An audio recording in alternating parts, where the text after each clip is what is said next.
Hello, everybody. Welcome to Literary Academia.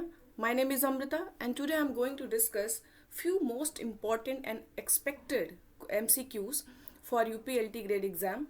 पहला question है हमारा, which age is considered to be the golden age of political pamphleteering?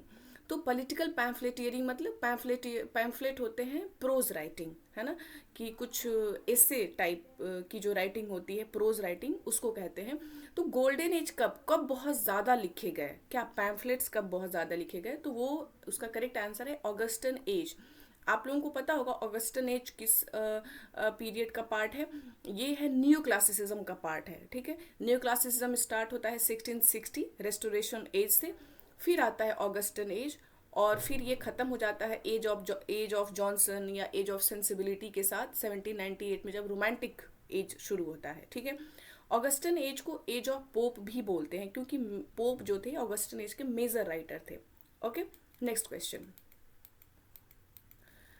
Who is known as the high priest of rationalistic and social age? ठीक है, तो rationalistic and social age की high priest किसको कहा गया था, यानी कि जो क्विंटेसेंशियल रिप्रेजेंटेटिव बोलेंगे, यानी कि जो एग्जैक्ट रिप्रेजेंटेटिव होता है उसको बोलेंगे हाई प्रीस्ट ऑफ रैशनलिस्टिक। तो वो हो जाएंगे हमारे अलेक्जेंडर पोप साहब, ठीक है।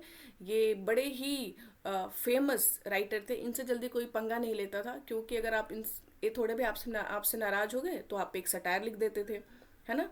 तो ये बहुत उस तरह के इंसान थे, लेकिन बहुत नॉलेजेबल, बहुत रैशनलिस्टिक। तो ये हो जाएंगे high priest of new classical age का जो पीक पीरियड था ऑगस्टन एज, उसके पीक राइटर थे, है ना। तो करेक्ट आंसर हो जाएगा Alexander Pope. Next question. True ease in writing comes from art not chance. Meaning है कि जो ट्रू ईज मतलब आसानी, तो जो सच्ची आसानी है, यानी कि जो सच बताइए, तो जो ईजीनेस है राइटिंग में, कि अगर आप बहुत आसानी से लिख पा रहे हैं, ईजी है आपके लिए राइटिंग, कम्स फ्रॉम आर्ट, तो ये आर्ट से आती है, नॉट चांस, चांस से नहीं, मौका से नहीं। ऐसा नहीं कि अचानक आप अच्छी राइटिंग करने लगेंगे, आप आसानी से राइटिंग लिखने लगेंगे। कम्स फ्रॉम आर्ट मतलब मेहनत से आता है, ये स्किल आप सीखते हैं, राइटिंग की स्किल। एज दोज मूव्स ईजिएट, वैसे ही जैसे कि दोज वह इंसान बहुत आसानी से मूव करता है, यानी कि डांस करता है, who have learn to dance, जो डांस सीखा रहता है उसके मूव्स बहुत आसानी से निकल के आते हैं। वैसे ही जो आर्ट स्किल लिखने का सीखा है वही आसानी से लिख सकता है, ये बाई चांस नहीं होता है। ये किसका मानना है? ये मानना है न्यू क्लासिकल पोइट्स, जितने भी थे आपके न्यू क्लासिसिज्म के जो राइटर्स थे, उनका मानना था कि आप जो राइटिंग है वो एक स्किल है, उसको आप सीखते हैं, है ना, उसको आप सीखते हैं। जितने अच्छे से सीखेंगे उतनी अच्छी आपकी पोइटिंग राइटिंग होगी। अब आप सोचेंगे ये किसके ऑपोजिट है? ये इसी के जस्ट ऑपोजिट, जब इसके बाद आएगा आपका रोमांटिक एज, वो लोग कहते हैं स्पॉन्टेनियस ओवरफ्लो। सीखना नहीं है, ये आपके अंदर से आता है ना। तो एक एज दूसरे एज के जस्ट ऑपोजिट होता है, ऐसा देखा गया है। Next question. तो न्यू क्लासिकल पोइट्स हमारे आंसर थे। इफ पोएट, अब एक क्वेश्चन है, if Pope be not a poet, अगर पोप पोएट नहीं होते, where is poetry to be found, तो पोइट्री कहाँ होती, है ना।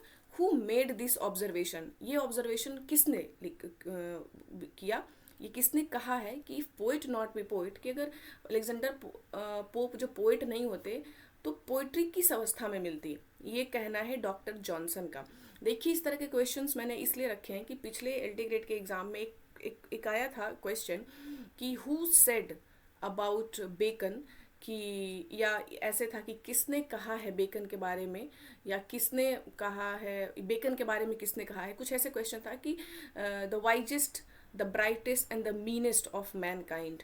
तो इस तरह के ओपिनियंस भी आते हैं। ये कहा है अलेक्जेंडर पोप ने ही कहा है, किसको, फ्रांसिस बेकन के बारे में। तो इस तरह के कुछ क्वेश्चंस प्रैक्टिस कर लीजिए, काम आ सकता है ना। तो डॉक्टर जॉनसन ने कहा है कि if Pope be not a poet, where is poetry to be found, ये ऑब्जर्वेशन सैमुअल जॉनसन का है। Next question.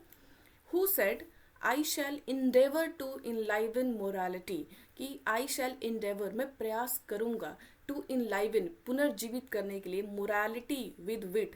मोरालिटी मतलब कि जो मोरल वैल्यूज हैं वो, और विट बुद्धिमता, and to temper wit with morality, और मैं विट को मोरालिटी के साथ जोड़ूंगा, विट मोरालिटी एक साथ मैं जीवंत करने की कोशिश करूंगा। ये किसका कहना है? ये कहना है जोसेफ एडिशन का, ठीक है, जोसेफ एडिशन। फिर है who wrote the Coverley papers. Coverley papers किसने लिखा है? कैवर्ली पेपर्स लिखा है जोसेफ एडिशन ने, ठीक है, Joseph Addison. Next question, the Spectator was issued. The Spectator कब आता था? द स्पेक्टेटर डेली आता था, है ना, ये याद रखेंगे, स्पेक्टेटर डेली आता था। Correct answer daily. Next question, how many essays were published in the Spectator. कितने एसेज थे स्पेक्टेटर में? टोटल थे 555। 555 स्पेक्टेटर की बात हो रही है, ठीक है, 555। Next question, the Spectator ran from 1711 to 1712, ये आप लोगों को पता है, एंड कंसिस्ट ऑफ 555 एसेज। तो स्पेक्टेटर में 555 एसेज थे। Next question, out of 555 essays जो थे, तो out of 555 essays how many were written by Addison. तो उसमें से 555 में से एडिशन ने कितने लिखे थे? तो एडिसन ने लिखा था 274, ठीक है, 274 एडिसन ने लिखा था। 274 एसेज एडिसन ने लिखा था। 236 एसेज स्टील ने लिखे थे, और जो बाकी रिमेनिंग बचते हैं वो अदर कुछ लोग लिखे थे, बाकी राइटर्स ने, जिनका नाम मतलब नहीं उतना फेमस है, ठीक है। मेनली एडिसन और स्टील ने कितने कितने लिखे ये फेमस है। आप लोग देखेंगे कि जो स्पेक्टेटर है उसमें 274 एडिसन का है, 236 स्टील का है। Next question, the object of which periodical was to. Object मतलब एम, उसका ऑब्जेक्टिव क्या है, उसका एम क्या है, किसका? विच पीरियोडिकल, किस पीरियोडिकल का एम था? To observe upon the pleasurable as well as busy part of mankind. कि किस पीरियोडिकल का ये एम था? ऑब्जर्व करना, प्लेजरेबल की जो खुशी देने वाले और जो बिजी पार्ट है मैनकाइंड का, दोनों को उसको लिखना था, ठीक है। तो ये किसका था? ये टैटलर, आपका करेक्ट आंसर है टैटलर। टैटलर जो मैगजीन थी उसका ये ऑब्जेक्टिव था, क्या? ऑब्जर्व अपॉन, ऑब्जर्व करना, प्लेजरेबल जो हैप्पी मोमेंट्स थे, और साथ ही साथ जो बिजी मोमेंट्स थे, जो क्या काम करते थे, किस तरीके से लोग, जो ह्यूमन काइंड, मैन काइंड के बारे में, ठीक है। तो ये टैटलर का ऑब्जेक्टिव था। टैटलर को रिचर्ड स्टील ने स्टार्ट किया था टैटलर को, ठीक। The aim is stated in the opening number of the Tatler. तो टैटलर के जो स्टार्टिंग के एसेज हैं उसी में ये एम, कि हमारा एम क्या है इस वर्क को स्टार्ट करने का, ये मैगजीन को स्टार्ट करने का, ये स्टार्टिंग में ही दिया हुआ है। Now the question is the Tatler appeared. Tatler कितने दिन आया था हफ्ते में, वीक में? तो हमने देखा कि स्पेक्टेटर डेली आता था, ठीक है, बट टैटलर थ्राइस अ वीक, 3 बार, सप्ताह में 3 बार आता था टैटलर। ये याद रखेंगे आप लोग, ठीक। How many reports in all formed part of the Tatler. Tatler में कितने एसेज थे, ठीक है? तो इसमें थे 271, 271 एसेज थे, किसमें?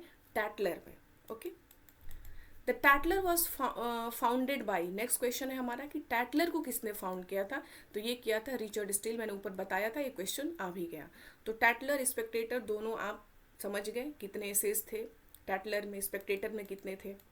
नेक्स्ट क्वेश्चन, ये बहुत इंपॉर्टेंट क्वेश्चन है और मैंने इसको स्पेशली रखा है।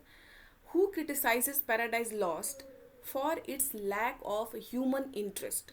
कि किसने पैराडाइज लॉस्ट को क्रिटिसाइज किया था? Its lack of human interest, कि इसमें ह्यूमन इंटरेस्ट कम होता है पैराडाइज लॉस्ट में। क्यों?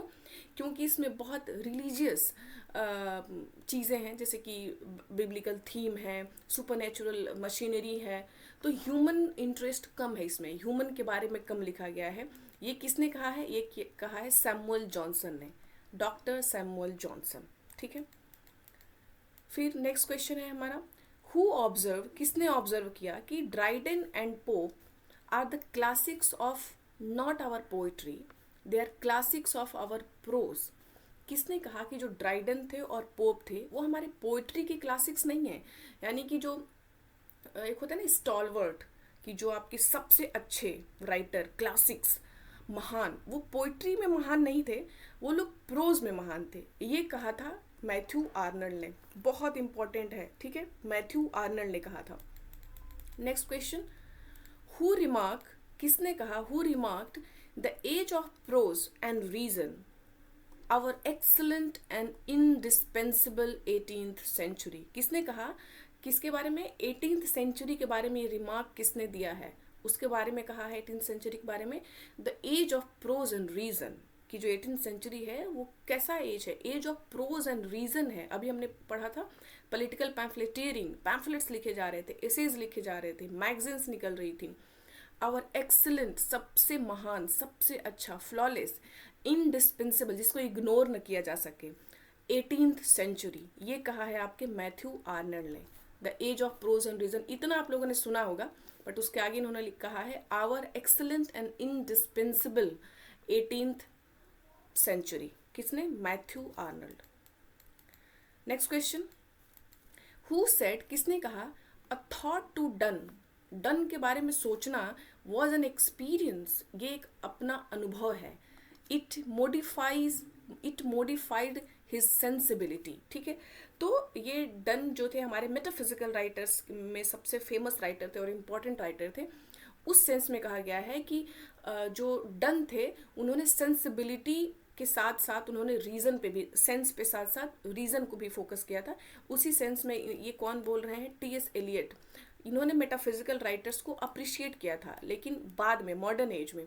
लेकिन जब मेटाफिजिकल राइटर्स लिख रहे थे न्यू क्लासिकल पीरियड के थोड़े पहले, तो अर्ली 17th सेंचुरी में मेटाफिजिकल पोइट्स थे, तो उस वक्त इनको बहुत क्रिटिसाइज किया गया था मेटाफिजिकल राइटर्स को। लेकिन जो मॉडर्न एज में टी.एस. एलियट आते हैं तो इन्होंने बहुत प्रेज किया था। ठीक है, नाउ नेक्स्ट क्वेश्चन,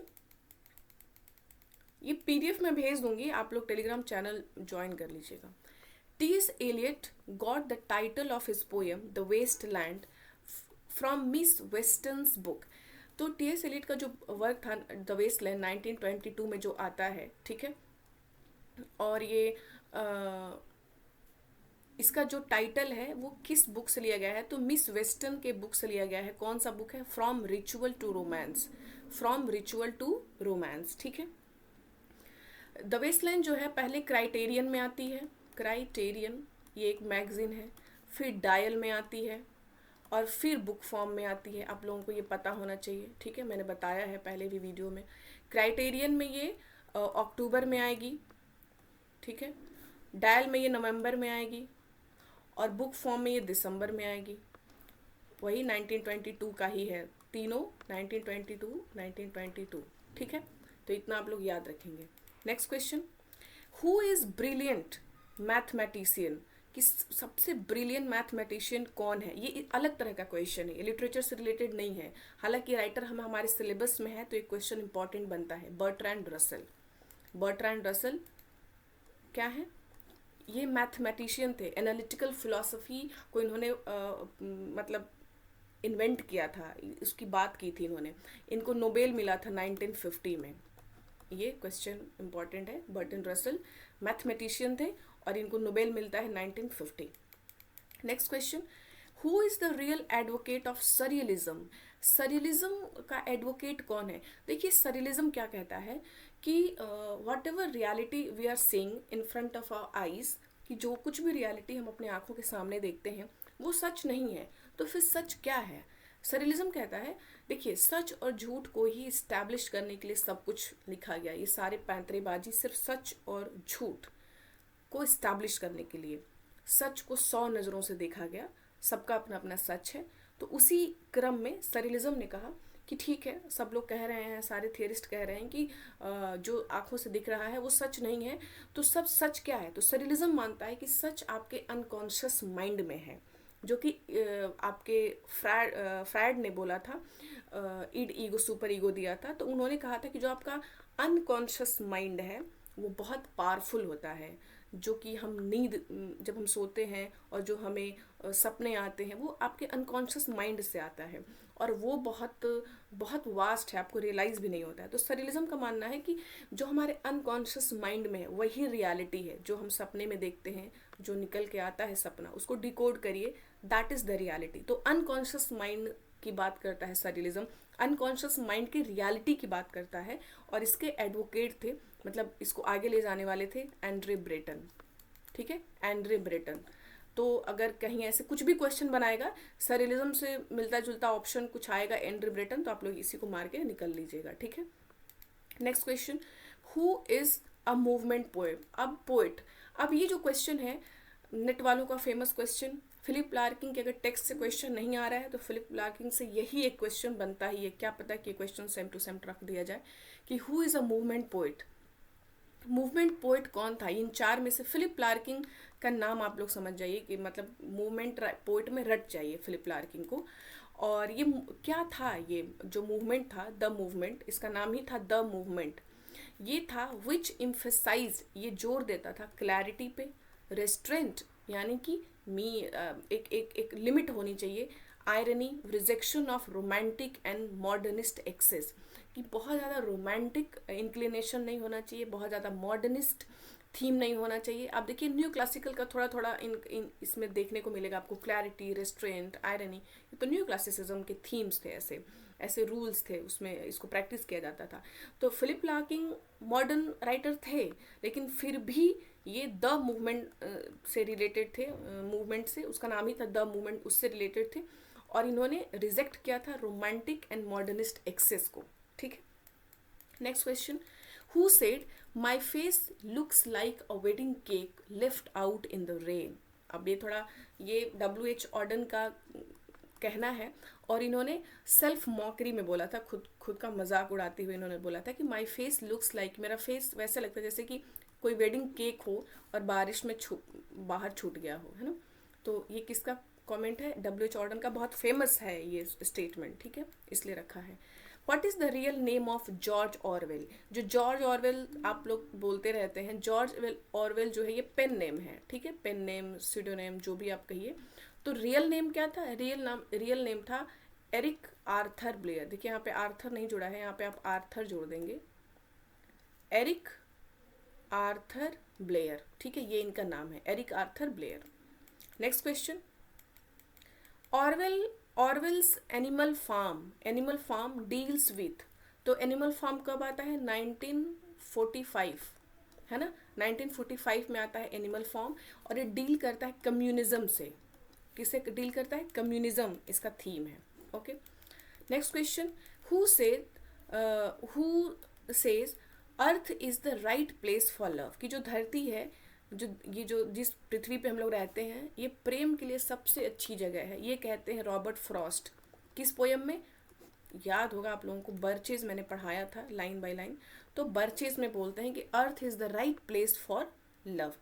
बर्चेज किस में आती है, माउंटेन इंटरवल, ठीक है। ये सब डिफिकल्ट क्वेश्चन गलत हो चलेगा, बट इजी क्वेश्चन नहीं गलत होना चाहिए, ठीक है।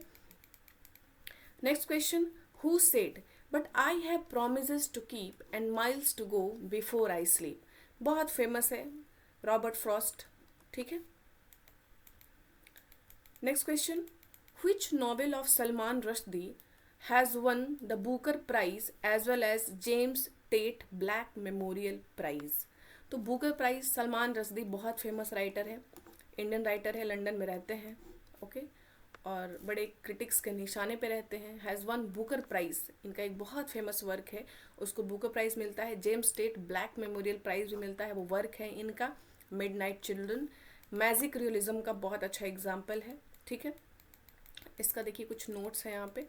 मिडनाइट चिल्ड्रन को बुकर प्राइज मिलता है 1981 में। पूछा जा सकता है ये किस चीज़ का पार्ट है, आपके इंडियन जो नया टॉपिक जुड़ा है, इंडियन लिटरेचर, ठीक है, इंडियन राइटिंग इन इंग्लिश, तो यही सब पूछा जाएगा, है ना। ये बहुत फेमस पॉइंट है कि मिडनाइट चिल्ड्रन इंपॉर्टेंट पॉइंट है कि उसको बुकर प्राइज मिलता है 1981 में। Next question, the title of the novel Midnight Children refers to. ये जो टाइटल है मिडनाइट चिल्ड्रन का, टू द, तो ये जो मिडनाइट है इसका, children born in midnight hour, तो मिडनाइट का टाइमिंग क्या था, ये कब, किस मतलब ये किस मिडनाइट की बात हो रही है, 15 अगस्त 1947, ठीक है। इसी को मिडनाइट बोला गया है। इस 15 अगस्त 1947 को जो बच्चे पैदा हुए हैं उनको लेके ये नॉवेल लिखा गया है, मिडनाइट चिल्ड्रन, ठीक। Next question, name the author of Train to Pakistan. बहुत इंपॉर्टेंट, बहुत important. Indian writing in English के लिए तो मोस्ट फेमस पॉइंट है कि किसने लिखा है ट्रेन टू पाकिस्तान। तो ट्रेन टू पाकिस्तान लिखते हैं खुशवंत सिंह। इसका पब्लिकेशन डेट आप लोग कमेंट करेंगे। ओके, खुशवंत सिंह। नाउ कुछ पोइट्री के क्वेश्चन हैं अब कि break break break was published in. Break break break कब पब्लिश हुआ था? ये पब्लिश हुआ था 1842 में। ब्रेक ब्रेक ब्रेक किसकी पोयम है? Tennyson, Alfred Tennyson. ठीक है, next question, the poem break break break belongs to. तो ब्रेक ब्रेक ब्रेक जो पोयम है वो किस कलेक्शन में आती है? पोएम्स करके इनका एक कलेक्शन आया था, उसी में आती है ब्रेक ब्रेक ब्रेक। ठीक है, next question, the total number of lines in break break break. कितनी लाइन्स है इसमें? है 16 लाइन, 16। ठीक है, 16 लाइन्स है किसमें? ब्रेक ब्रेक ब्रेक में। Next question, the metre of break break break. इसमें कौन सा मीटर है? इसमें है इरेगुलर लिरिक मीटर। कोई रेगुलर मीटर नहीं है, कोई डिफाइंड मीटर, तो इसमें पाया जाता है regular irregular lyric metre. Okay, next question, Ulysses. Ulysses कब आता है? यूलिसिस वॉज पब्लिश्ड इन, तो 1842। ये भी यूलिसिस भी, ठीक है, 1842 में आ रही है। Next question, Ulysses appears in the collection. Ulysses किस कलेक्शन में आती है? अगेन पोएम्स नाम से एक कलेक्शन है, उसमें आती है। Next question, the poem Ulysses consist of. Ulysses में कितनी लाइन्स है? 70 लाइन्स। ओके, 70 लाइन है। कभी कभी लाइन से क्वेश्चन बन जाता है। The verse form used in Ulysses. Ulysses में कौन सा वर्स फॉर्म यूज हुआ है? Blank verse. बहुत इंपॉर्टेंट, ऐसे याद कर सकते हैं कि जब यूलिसिस अपने घर आया तो पूरी तरह से देख के अपने राज को, अपनी वाइफ को, अपने बेटे को ब्लैंक हो गया था वो। ठीक है, आइम्बिक पेंटामीटर में ब्लैंक वर्स में यूलिसिस लिखी गई है। माई Last duchess was published in. तो माई लास्ट डचेस कब पब्लिश हुई थी? 1842। ठीक है, लास्ट डचेस कब आई थी? 1842 में। My Last Duchess belongs to. तो माई लास्ट डचेस किस में आती है? ये आती है ड्रामेटिक लिरिक्स में। ठीक है, ड्रामेटिक लिरिक्स इनका एक कलेक्शन था, उसी ड्रामेटिक लिरिक्स में आती है। So next question is the total number of lines in my Last Duchess is. Total number my last line कितनी है लाइन्स की माई लास्ट डचेस में? तो वो है 56। Okay, next question, the poem My Last Duchess is written in. ये Last duchess लिखी गई है आयम्बिक पेंटामीटर में। ठीक है, हीरोइक कपलेट। ओके, आप देखेंगे कि जो दो दो लाइन का कपलेट है उसमें। ठीक है, और आयम्बिक पेंटामीटर है। Next question, Prospice was published in. Prospice कब पब्लिश हुआ था? ये हुआ था 1864 में। पब्लिकेशन डेट क्लियर है। Next question, the poem Prospice belongs to. ये किस उसमें आती है कलेक्शन में? ये आती है ड्रामेटिक परसोने में। ठीक है, ड्रामेटिक परसोने में प्रोस्पिके पोएम पब्लिश होती है। प्रोस्पिके कंसिस्ट ऑफ। प्रोस्पिके में कितनी लाइन्स हैं? 28 लाइन्स। ठीक है, next question, the metre of Prospice. Prospice किस मीटर में लिखी गई है? तो यही है आयम्बिक पेंटामीटर में लिखी गई है Prospice. Dover Beach by Matthew Arnold. ठीक है, आर्नल्ड वॉज पब्लिश्ड इन 1867। कब पब्लिश हुई थी? 1867 में डोवर बीच पब्लिश हो रही है मैथ्यू आर्नल्ड के द्वारा। ठीक है, 1867 में इनकी जो फेमस एलिजीज हैं वो आई थी। न्यू पोएम्स करके कलेक्शन था। Dover Beach appeared in. Dover Beach किस में अपीयर होती है? ये होती है न्यू पोएम्स। ठीक है, 1867 New Poems 1867। Now next question, the poem Dover Beach consist of. Dover Beach में कितनी लाइन्स हैं? तो डोवर बीच में टोटल लाइन्स हैं 37 लाइन्स, 37 लाइन्स हैं Dover Beach by Matthew Arnold. ठीक है, the metre of Dover Beach is described. किस मीटर में डोवर बीच लिखी गई है? अगेन फ्री वर्स ले लीजिए, कह लीजिए, या इसको इरेगुलर मीटर कह लीजिए, कोई फिक्स्ड मीटर नहीं है डोवर बीच का। Okay, next question, memorial versus. Memorial versus was published in. Memorial versus publish हुआ था 1850 में, 1850, जब वर्ड्सवर्थ की डेथ हुई थी। उसी टाइम उनके डेथ पे ही लिखा गया था। द पोएम मेमोरियल वर्सेस, जो मेमोरियल वर्सेस पोएम है, बिलोंग्स टू। तो ये किस में आई थी? किस कलेक्शन में आई थी? ये आई थी पोएम्स करके कलेक्शन आई थी, उसी में आई थी memorial versus. Next question, memorial versus में कितनी लाइंस हैं? ये कई बार कई क्वेश्चन एग्जाम में पूछा गया है, टेस्ट पेपर में भी आता है। मेमोरियल वर्सेस में कितनी लाइंस थी? तो 74 lines. Okay, 74 lines. Next question, the metre of memorial verses का मीटर क्या है? वो है एलेजाइक। एलेजाइक स्टेंजा है या आयम्बिक। आयम्बिक मतलब होता है अनस्ट्रेस्ड स्ट्रेस, अनस्ट्रेस्ड स्ट्रेस। ठीक। एक जगह क्वेश्चन था कि मेमोरियल स्टेंजा क्या होता है, एक क्वेश्चन किसी इंटरव्यू में पूछा गया था। तो मेमोरियल स्टेंजा मतलब होता है जिसमें कि मेमोरियल वर्सेस लिखी गई थी। एलेजाइक स्टेंजा उसके नाम से ही पड़ गया है, मेमोरियल वर्सेस जिस स्टेंजा फॉर्म में लिखा गया है, एलेजी है ना, तो एलेजाइक टोन है उसमें, तो उसको बोलते हैं मेमोरियल स्टेंजा। ठीक है, ये याद रखेंगे आप लोग। Next question, the second coming was published in. तो द सेकेंड कमिंग कब पब्लिश हुआ था? 1920 में, 1920 में। और एक लिखी गई थी 1919 में।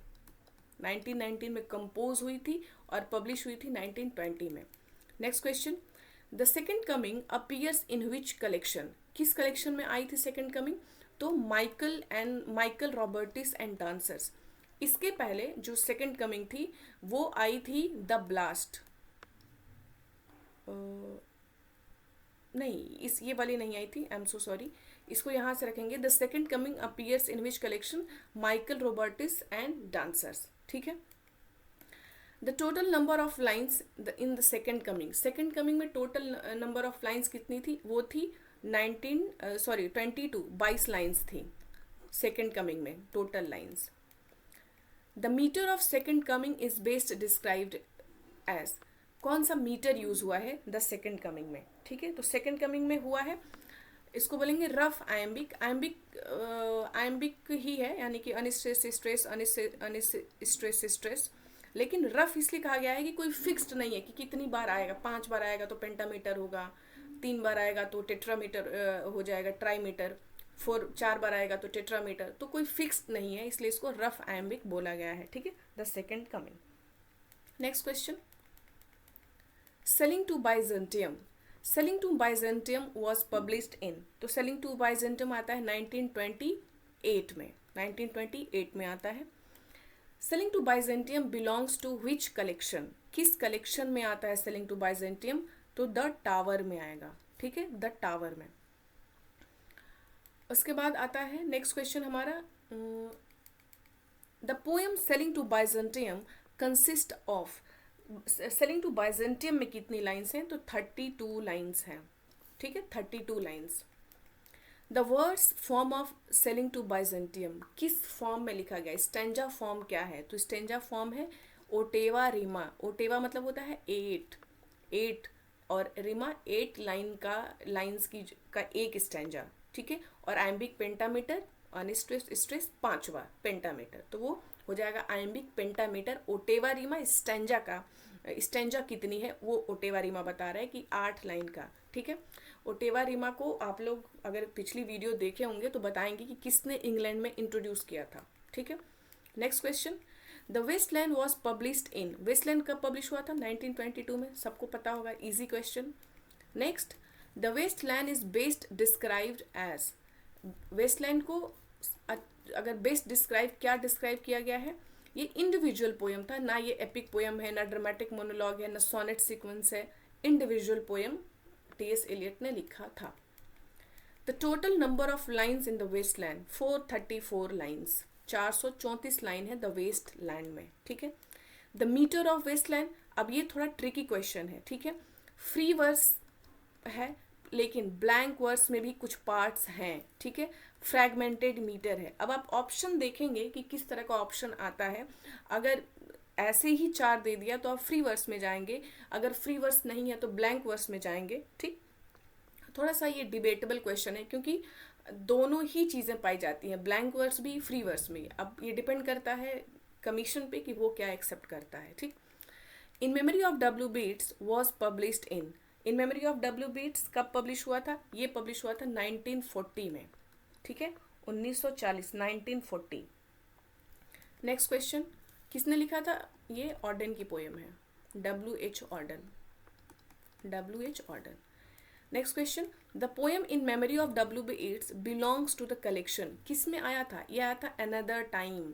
अनदर टाइम एक इनका पोइटिक कलेक्शन था, उसी में आया था। इन memory of W.B. Yeats, W.B. Yeats के डेथ पे लिखा था इन्होंने, किन्होंने? W.H. Auden ने लिखा था। क्रोअलाइट्स, क्रोअलाइट्स वॉज पब्लिश्ड इन, क्रोअलाइट्स कब पब्लिश हुआ था? इंपॉर्टेंट है ये, 1970, 1970, ठीक है। टेड ह्यूज, टेड ह्यूजेस, ठीक है, टेड ह्यूजेस। तो ये लिखा था क्रोअलाइट्स टेड ह्यूजेस ने। Okay, next question, Crow Alights belongs to which collection? तो क्रोअलाइट्स जो पोएम है वो किस कलेक्शन में आती है? क्रो नाम से किनका कलेक्शन आया था? इसमें क्रो से रिलेटेड, क्रो बेस्ड बहुत सारी पोएम्स थी, ठीक है। तो उसी में से एक थी क्रोअलाइट्स, टेड ह्यूजेस ने लिखा था। एनिमल इमेजरी के लिए जाना जाता है टेड ह्यूजेस के लिए। अगर ये क्वेश्चन आता है कि who is known for his animal imagery, तो आप टेड ह्यूजेस के लिए जाएंगे। द मीटर ऑफ क्रोअलाइट्स, क्रोअलाइट्स किस मीटर में लिखा गया है? तो फ्री वर्स में। मॉडर्न एज की जितनी पोएम्स होती हैं मोस्टली फ्री वर्स में लिखी जाती हैं, ठीक है। Now next question, Wants, Philip Larkin the Movement poem, Philip Larkin the Movement, अभी ऊपर हमने पढ़ा था इनको। कब आती है वॉन्ट्स, कब पब्लिश होती है? 1955, 1955। Next question, the poem wants appears in the collection, किस कलेक्शन में वॉन्ट्स आती है? वो आती है the less deceived, 1955। collection, publication, rhyming, dedication, title, these are the most important points, like for exam like pre, और जो मेंस और प्री होता है, तो प्री के लिए इस तरह के क्वेश्चंस इंपॉर्टेंट होते हैं। The total number of lines in wants, wants में कितनी लाइन्स हैं? 10 लाइन, 10 लाइन्स हैं, 5-5 लाइन का 2 स्टैंजा है, ठीक है। 5-5 लाइन का 2 स्टैंजा है, total 10 lines. Next question, the metre of wants, wants में कौन सा मीटर यूज हुआ है? अगेन फ्री वर्स ही होगा, यस, फ्री वर्स यूज हुआ है किसमें? Wants by Philip Larkin. तो आज के इतने सारे क्वेश्चन से आई होप कि इसमें से क्वेश्चंस डायरेक्ट मिले आपको एग्जाम में, और मिलेंगे भी, I am damn sure about it. And thank you so much for being there, and हम फिर दूसरे वीडियो में मिलेंगे कुछ और इंपॉर्टेंट MCQs के साथ। Thank you so much, stay tune to my channel literary academia.